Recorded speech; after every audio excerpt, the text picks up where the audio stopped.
Nommé par le gouvernement Souminiadé, Adolphe Mouzitou vient de prendre officiellement ses fonctions de vice-premier ministre en charge du budget ce mardi 12 août 2025 au centre financier de Kinshasa, siège du ministère du budget. Ce passage du pouvoir entre Adolphe Mouzitou et Aimé Boji intervient dans un contexte de fortes attentes budgétaires et des réformes attendues.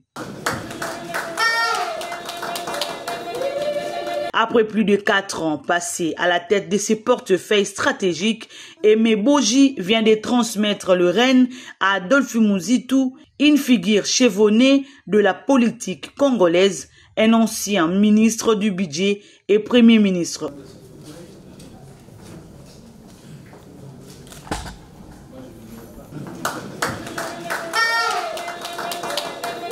La nomination d'Adolphe Mouzitou dans le cadre de l'ouverture prônée par le chef de l'État, Félix-Antoine Tshisekedi, intervient au moment où la RDC vient de lancer le processus budgétaire pour l'exercice 2026 dans un climat de pression sociale croissante et de réformes à accélérer. Les nouveaux vice-premiers ministres du budget arrivent avec une vision marquée par le nationalisme économique, la rigueur dans la gestion publique et un plaidoyer de longue date pour la transparence budgétaire. Il devrait relever plusieurs défis, notamment la mise en œuvre du budget programme, la maîtrise de la dépense publique, le respect des engagements vis-à-vis de partenaires techniques et financiers, la stabilité du cadre macroéconomique et l'amélioration de la mobilisation de recettes. Au terme de la cérémonie, le ministre sortant a d'abord félicité son successeur pour sa nomination tout en se rassurant que le ministère du budget est confié entre les bonnes mains.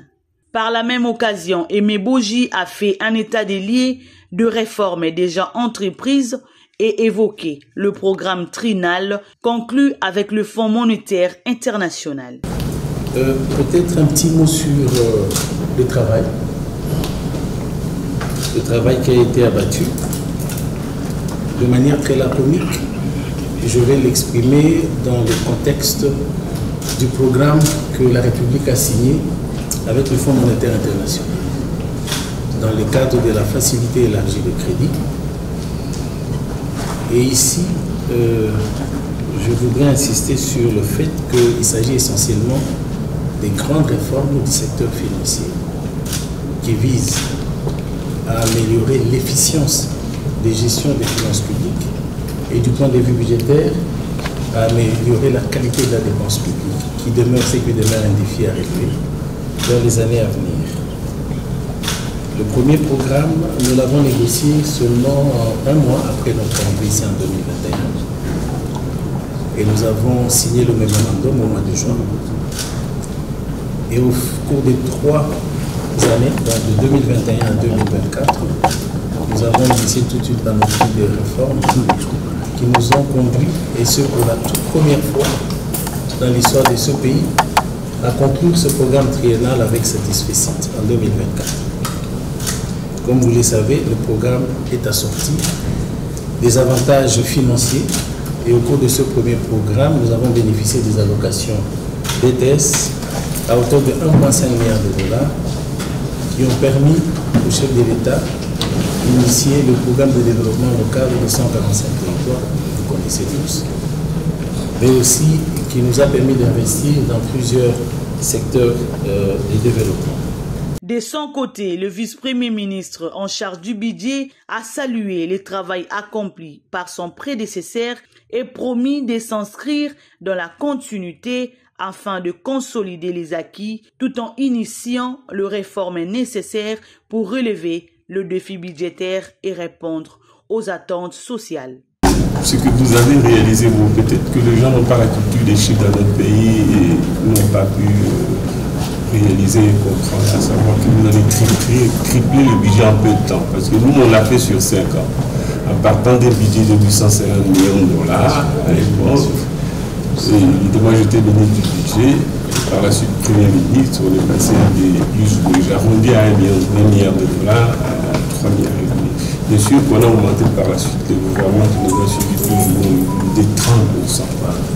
Et par la suite, on a dû baisser encore en dessous des 4. Voilà que vous arrivez, vous trouvez 3 milliards et vous triplez en peu de temps. C'est une performance et une fierté pour le pays.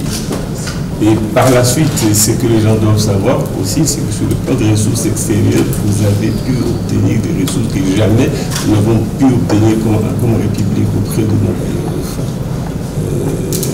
FMI, Banque mondiale, donc je vous en félicite. Je n'ai que des promesses à faire. Je me dis que je vais faire un effort pour doubler. Et le tout dépend de ce que lui, l'autorité de notre pays ainsi que la première ministre, le temps qu'ils vont accorder. Il faudra continuer les réformes, c'est des sacrifices qu'on va imposer et à notre peuple, à l'administration publique. Cette cérémonie des remises et reprises, présidée par le secrétaire général du gouvernement, a connu la présence de plusieurs officiers, dont le vice-ministre du budget, ainsi que le cadre de l'administration budgétaire et les membres de cabinet respectifs. Retenons que ce passage de témoin entre Aimé Bourgi et Adolphe Mouzitou s'annonce comme un temps fort de la continuité institutionnelle et un signal pour le défi budgétaire à venir.